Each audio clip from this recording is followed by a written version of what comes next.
Welcome to Lifetime Talks. I'm Jamie Martin. And I'm David Freeman. And in this episode, we are talking about supplements for energy. We hear it all the time. I feel tired, I feel drained, I feel exhausted.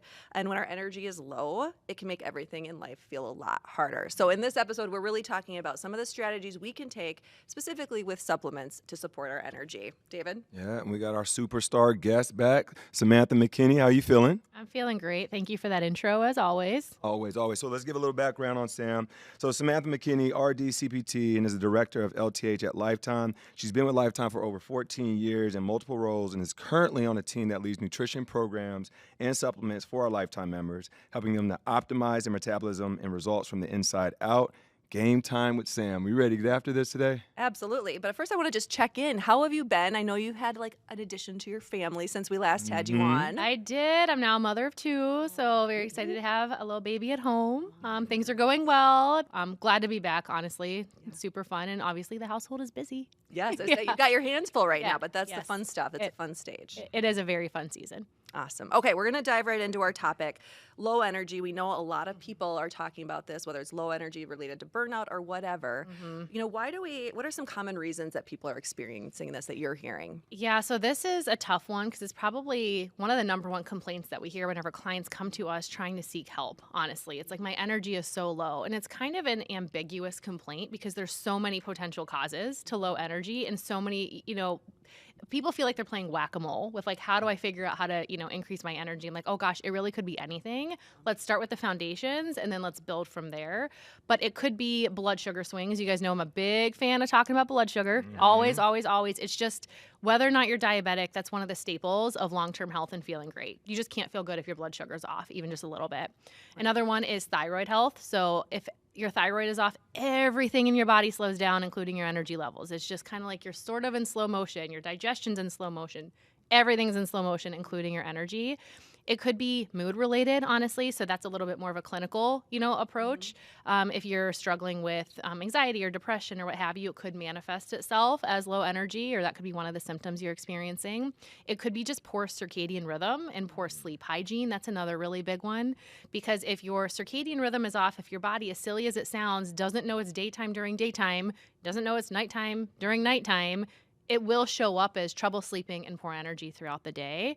And then obviously nutrient deficiencies. So there's so many different essential nutrients to your body, vitamins and minerals. And if you're low in them, that's literally your metabolic machinery. So if that's not working, then the fuel you're putting in, calories, they don't work right. I always use the analogy that, the carbs, proteins, fats, your calories are like fuel, and then the nutrients are like engine parts, right? So if your engine parts aren't there, it's not going to function well, and your energy is going to slow down too. So there's so many different reasons. Yep. Yeah, and I just want us to be able to paint a picture to our listeners. Right now, when you think of, all right, I feel normal as far as within my energy levels versus what we always try to push towards is optimal. So if you can paint that picture for us as far as what normal might feel like because it's your current baseline versus what optimal should feel like in this space of energy. That is such a great point. We say all the time within LTH, within the lifetime health coaching approach, is you don't know how good you could feel, right? Yeah. So many people, they've normalized their poor energy levels and they don't even realize it, Or they've normalized their bloating. They name any symptom, right? But poor energy is one of the top ones, or kind of low energy.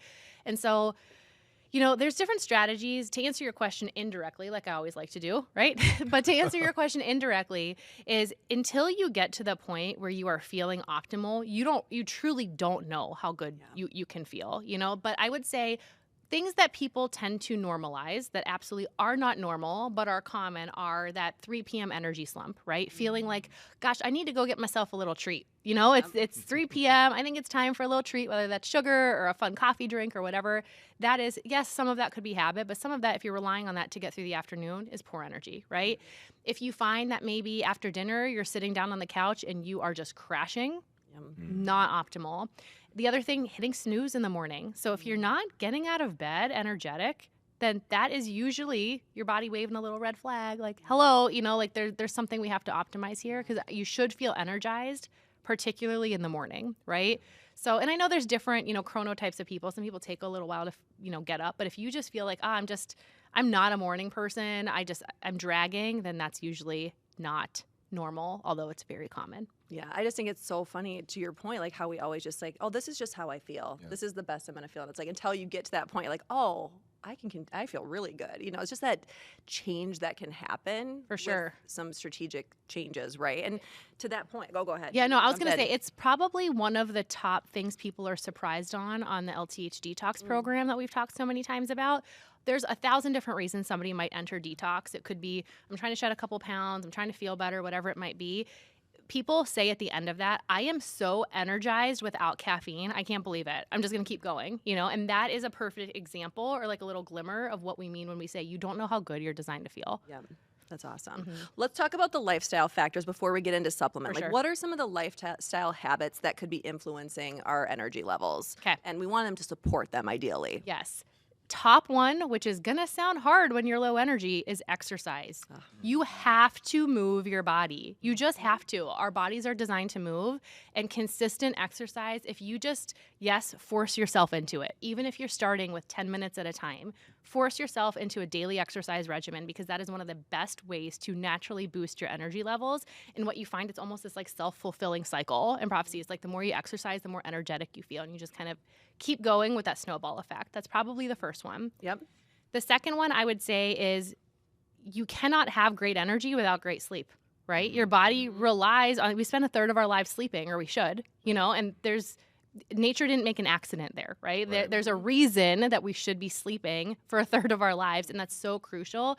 And, you know, sometimes people have trouble sleeping even when they're not doing the right things. I would argue most people that have trouble sleeping aren't doing the things within their control to potentially optimize that. There's obviously sometimes that it's still interrupted, but if you're up on your phone late at night, if you're doing kind of like the late night doom scrolling, if you are not winding down, if you're not mindful of getting sunlight during the day, that's all part of, I know, which is kind of hard, right? If you think about certain winter months, especially northern climates, whatever it might be, but you do want to make sure you're anchoring your circadian rhythm. And your circadian rhythm not only ties to your sleep, but it ties to your morning routine as well, too. And that's what I meant earlier. Like your body needs to know it's daytime.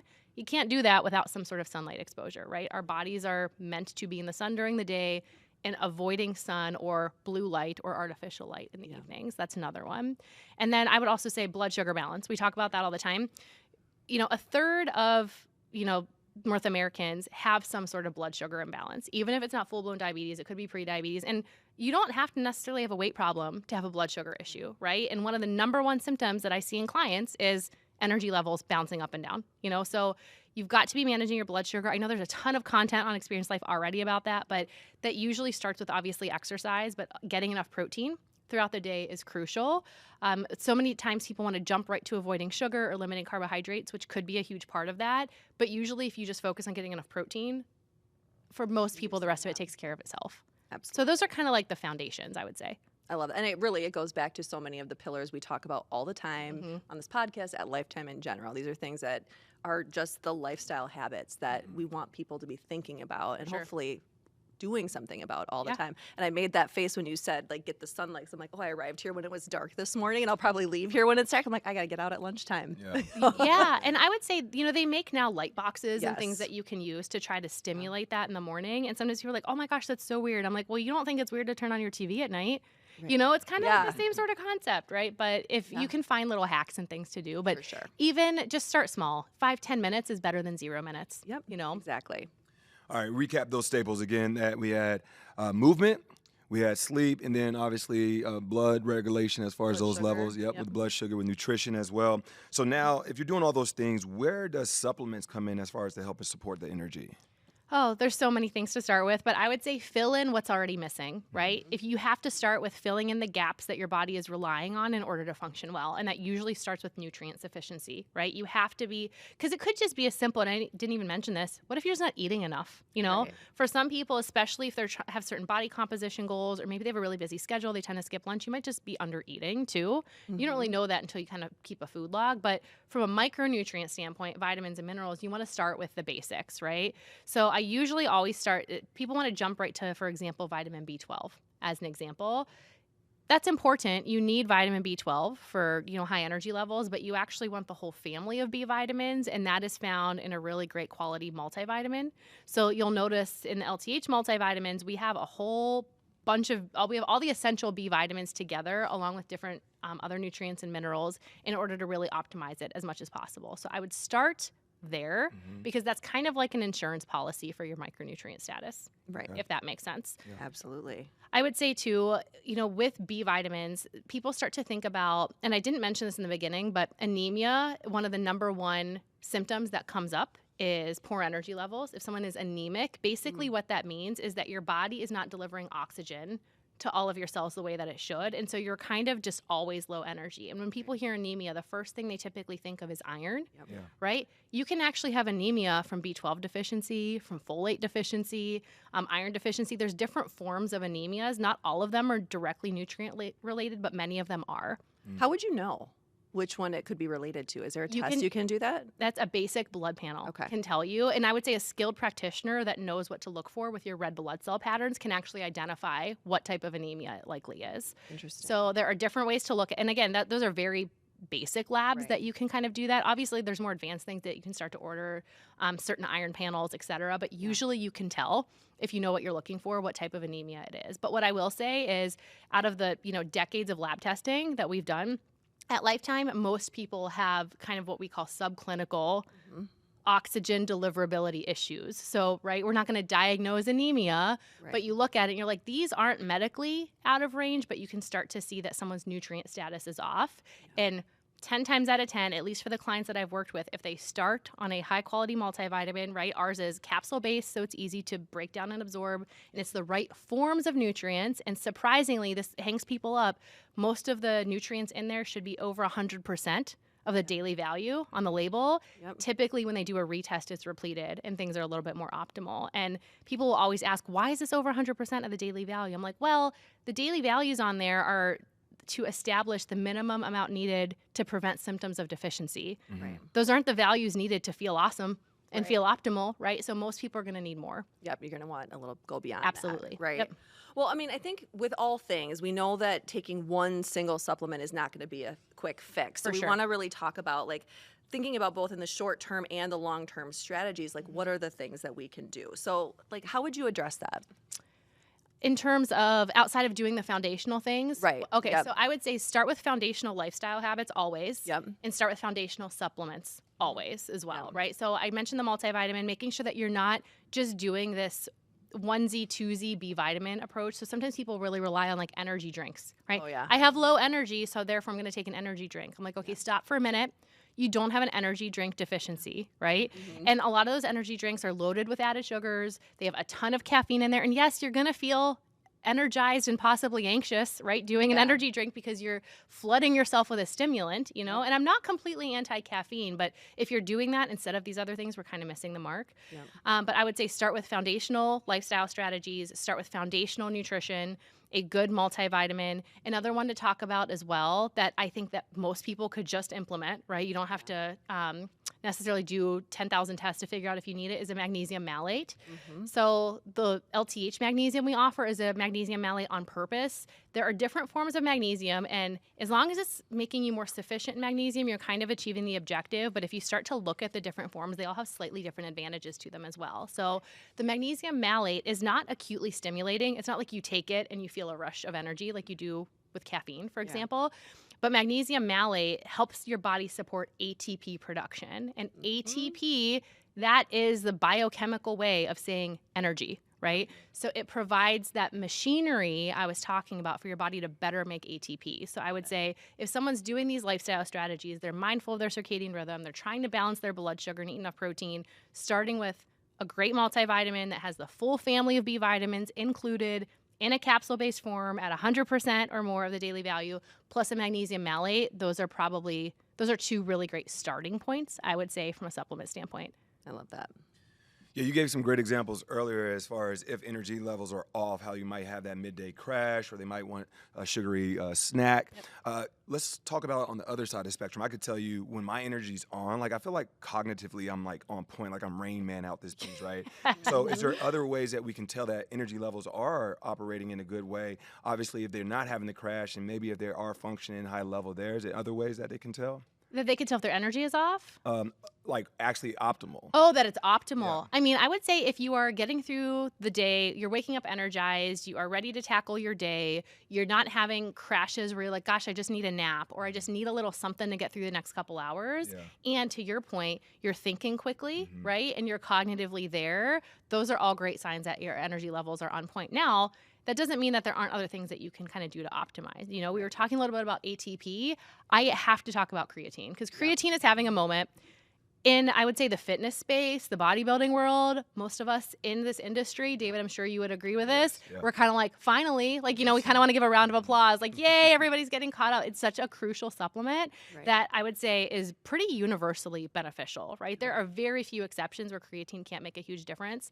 And if you think about what creatine actually does, right, first of all, it's a substance that's already in your body. It's in your muscles, it's in your brain, your liver, your kidneys to some degree.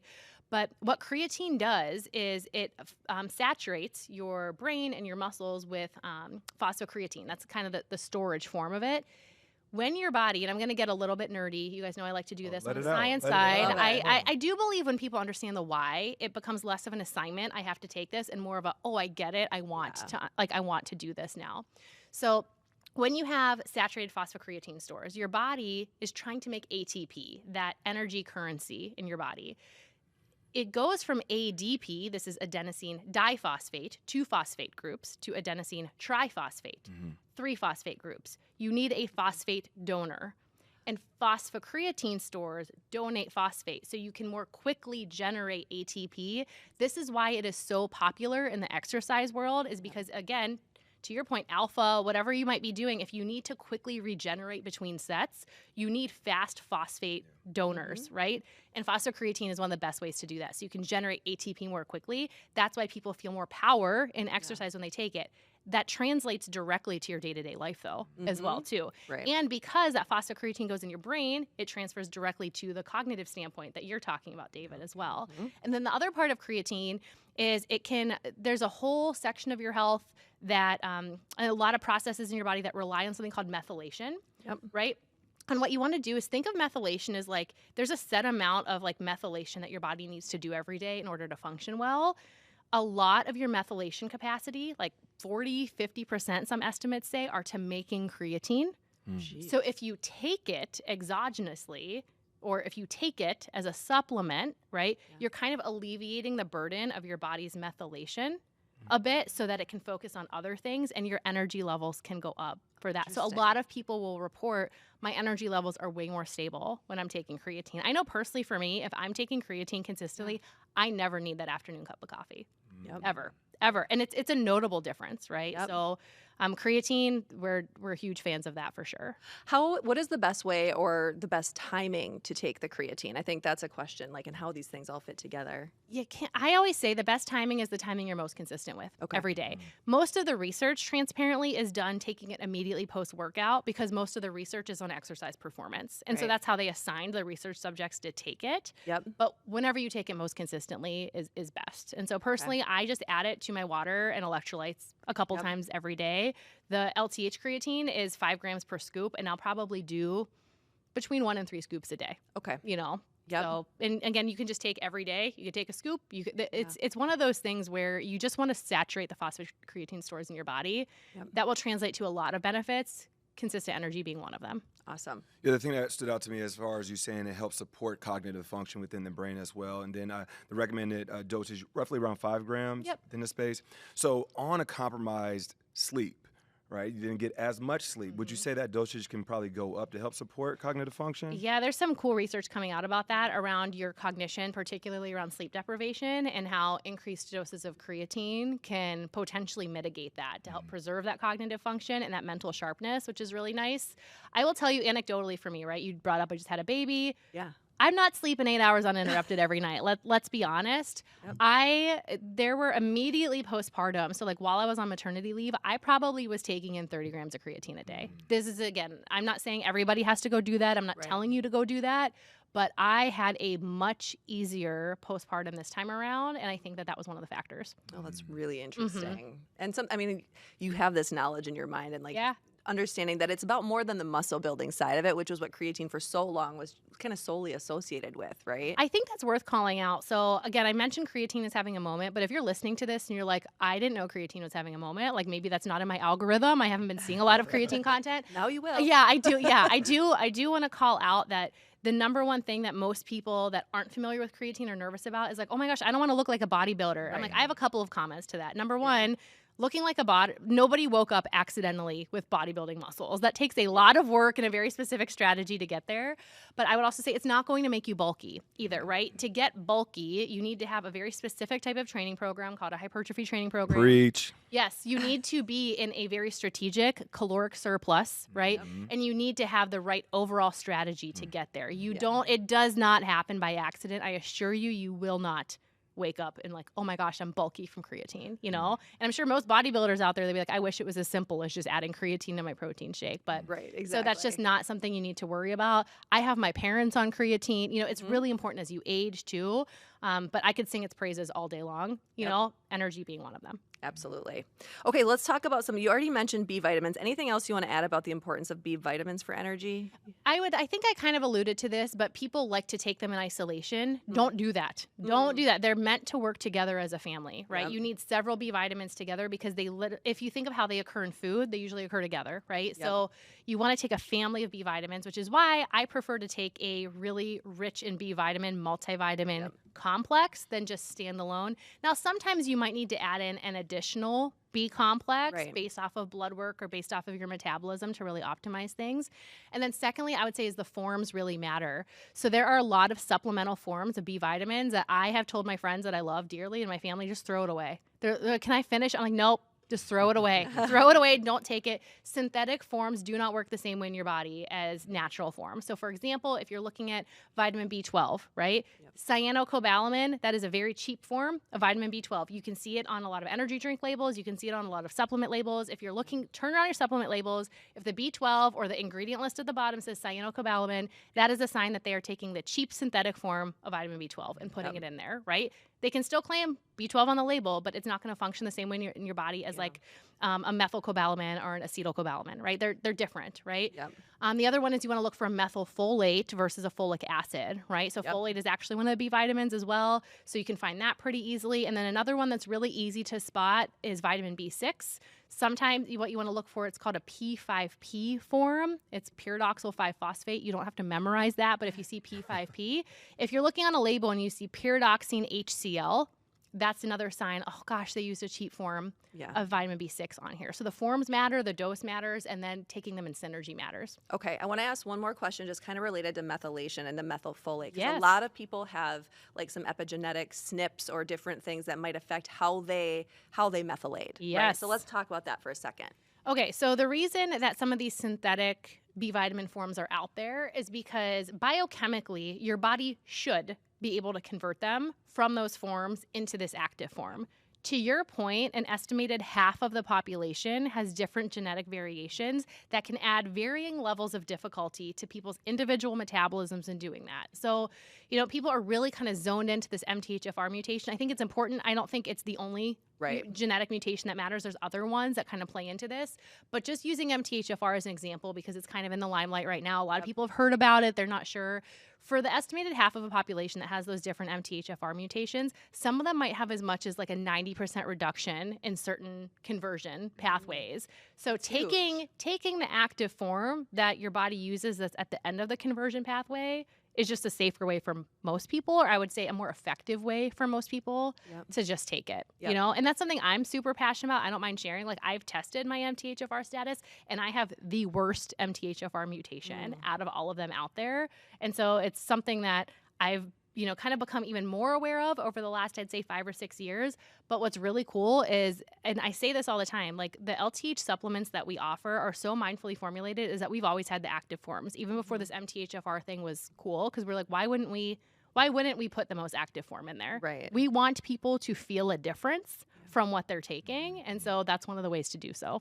Great. Thank you for Yes. going into that. Yep. Staying with the energy sources, citrulline, beet powder. Let's Yeah. talk about those. Yeah, so citrulline, it's an amino acid, and that can really help with energy levels as well, too. It can help with basically your body's ability to deliver blood throughout your body. And if you think about it, that's how your target cells get the nutrients that you're eating, right? It's the delivery into the cells. It's not like diffusion out of out of your digestive system to where it needs to go. That's how it actually gets delivered. So citrulline is really great. There's a lot of research that shows around 6,000 milligrams or 6 grams can make a really big difference. It's particularly used in exercise performance, right? So I would say if you are struggling with low energy, if you're like, okay, I'm hearing I need to start exercising, sometimes adding in that citrulline can be super helpful to kind of get that motivation to do it. It's not harmful to do it if you're not exercising, but there's actually some like heart health benefits to it as well.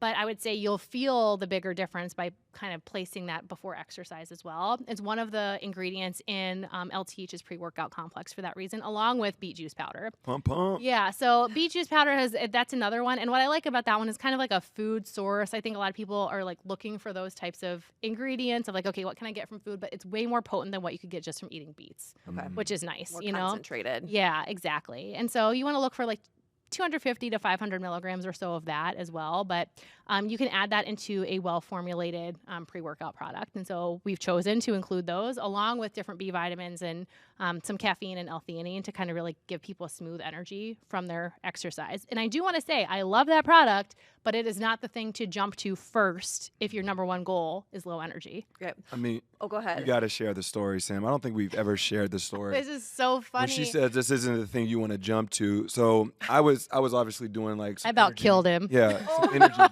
energy drinks. Yeah. And we're at a coach summit, so we're about to deliver on just pouring into our coaches. Well, hold on. Let's back up a little bit. You had an energy drink in your hand, and we have the rapport where I like kind of snatched it out of his hand. I'm like, what is this? Yeah, don't drink What is this? I'm like momming him about Yeah. it a little bit. Like, what is this? Come on, I Okay. got something better for you. Yep, she did.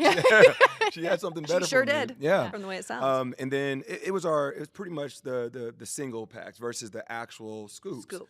And she was like, "Yep, you just take 2, and I'll let you take it from here." I said, let's back up a little bit. I said the fully effective dose Fully effective, yes. is 2 scoops, right? So if you look like a full serving is 2 scoops of it. Okay. He had the single serve packets. You got 2 of them and took 2 of them. The single serve packets are 2 scoops each. So the very first time David Freeman ever took LT's pre-workout, he just champed it out and just basically did 4 scoops or 2 full servings like out the gate. Yeah. There's another ingredient in there called beta-alanine. Yeah. Oh, And yes. that can cause a expected, normal, non-dangerous tingling sensation throughout your entire body. So he kind of slams them back. He goes back to his hotel room before, we're all supposed to like reconvene for him to do this summit.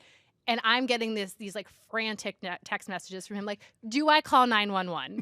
Do I need an ambulance? Do I need this? And I call him. I'm like, what is going on? He's like, my whole body. I feel it. My whole body. It's all tingling. It's head to toe. And I'm like, David, that's the beta-alanine. That is normal. How much did you take? He goes, I did the 2 packets. I was like, ooh, yeah, you did a double serving. And so that was kind of the joke the rest of the day. But- How Energy. How long Energy did it was last? How long did that energy Throughout the last? summit. And I would say too, I don't want to speak for you, but from talking to you, that beta-alanine, the numbness and tingling, it was more so because you didn't know it was coming. Right. Yeah, because This was the you're first that that time. could happen. you're a regular user now. Yes. Right. Yeah. I'm a fan. Yeah. I'm a fan now. Yeah. So it's just if you don't know that that's going to happen, that's a little bit separate from the energy conversation, the citrulline and the beet Yep. juice. That is the beta-alanine. But yeah, that is kind of a funny story about that product. I was One of my focused. favorite stories. I was on. I will say that you were the talk of that summit. People were like, what is he on? I'm like, I've got something for you guys too. Yeah. Sold it. She knows. She gave it to Yeah. him. To that point, a real quick question. I know we also have our Rally product. Is Yes. there any of like the citrulline or any of that in that product? So the amino recovery, no. So what that is fully broken down proteins Yes. into amino acids. Yep. And so that one, I think we have content on that too. Yes, we do. That one is probably the easiest way to supply your body with protein building blocks or amino acids for recovery and everything. It's not going to be a direct stimulant type of a feel, but it's absolutely crucial for your overall health, particularly if you find you're not hitting your protein targets. We always Right. talk about aiming for a gram of protein per pound of your goal body weight. people that see huge differences from taking the LTH amino recovery, it's when the further away from your protein goal, the more non-negotiable that one is. Right. Right. Okay. But it's not necessarily a direct energy type of supplement Okay. outside of filling in protein gaps if you Okay. are deficient in protein. Okay. That makes sense. So you mentioned iron already, but I I do want to did. talk about how to supplement with that Yes. strategically. Please don't just go willy-nilly start taking Yeah. iron because your energy is low. I've seen that happen too many times. If you are taking iron when you don't need to be taking iron, it can cause massive metabolic disruption. So stop doing that. That being said, if you are low in iron, supplementing with iron will change your life. It honestly will. So this is why we're huge believers in regular metabolic and lab testing, because if you are tailoring things to your body, you can figure out and pinpoint and narrow down what is going to be more efficient and what's going to work really well for you. Yep. So iron, yes, absolutely crucial. If you are even slightly anemic or slightly having trouble delivering oxygen because you're not eating enough iron, then it'll change a lot. Now, I have seen a huge rise in plant-based eating, right? I've seen a huge rise in people, going vegan and all of that. And whatever your nutrition approach is, realize that there are certain nutrients you're not getting enough of eating that way, and it's okay. You just need to assess your blood levels and make sure that you're supplementing where there are gaps. And so iron is one of the big things that I've seen increasing iron deficiencies over the last 5 to 10 years at least. So if you're checking your blood levels regularly, you do really want to aim for optimal, and adding in that iron and doing things, in a lot of plant-based sources will say, well, I eat spinach. I'm like, okay, that is a form of iron called non-heme iron. And then there's heme iron, which is found in a lot of animal sources. Your body uses heme iron more efficiently, right? Mm-hmm. And so that's not shaming plant-based eating, Right. but it is saying you should probably be taking an iron supplement, maybe with some vitamin C to enhance absorption, if you are choosing to eat that way. Right. But don't do so without checking your blood labs as well. But I do have to mention it because I have had a couple of clients that I can think of over my career where that was the ticket. And not only was that the ticket for high energy, but that was the ticket for women that maybe felt stuck in their weight loss journey. And it's like their body was not functioning because they were iron deficient. They So were it is so that low. powerful, but Yep. it's not that universally powerful, Right. if that makes sense. Yeah, but that's again why we have to understand our unique body. Correct. Right. Yes. Yep. All right. Lastly, CoQ10. I Yeah. want to know as far as what it is, Yes. and then how does it fit within the energy spectrum? Coenzyme Q10 is an antioxidant that all of your cells need. And so as we get older, we lose coenzyme Q10. And so it's a really good supplement that I just generally start to pepper in. I started peppering it in my 30s, right? And as people start to get older and as we start to age well gracefully, adding in and repleting coenzyme Q10 is one of those things where it can just be part of your ongoing supplement regimen. Now, as we get older, we're starting to see more and more people on cholesterol lowering medications. And the reason that I want to mention this is that coenzyme Q10 gets zapped by statins, right? So oftentimes you'll actually see physicians when they're prescribing somebody a statin or a cholesterol lowering medication, they're prescribing it along with the recommendation of immediately starting coenzyme Q10. You don't have to be on a statin to take it. Like I said, I'm not on a statin and I take coenzyme Q10 and it's in some of our supplement blends as well. But that is one thing that is an antioxidant that your body needs for energy production. And when you start to get really low in coenzyme Q10, other bad things happen. Like you start to get a lot of aches and pains, and there's a lot of other side effects that can happen from some of those statin medications that coenzyme Q10 could potentially help with. So it's definitely worth an honorable mention. It's not one of the core energy supplements that I come out gung ho like this is the first thing you got to start on, but it's absolutely worth mentioning because it does make a huge difference when you need it. Got it. Well, and with all of those, I know you mentioned like you can do lab work to kind of understand like where your iron levels are, but can you do lab work? What would you be looking for in lab work to help indicate if you needed to supplement with, CoQ10. CoQ10 or B vitamins or any of the supplements we're talking about potentially? Okay, so multivitamin, magnesium malate, creatine, I would just make those universal. Okay.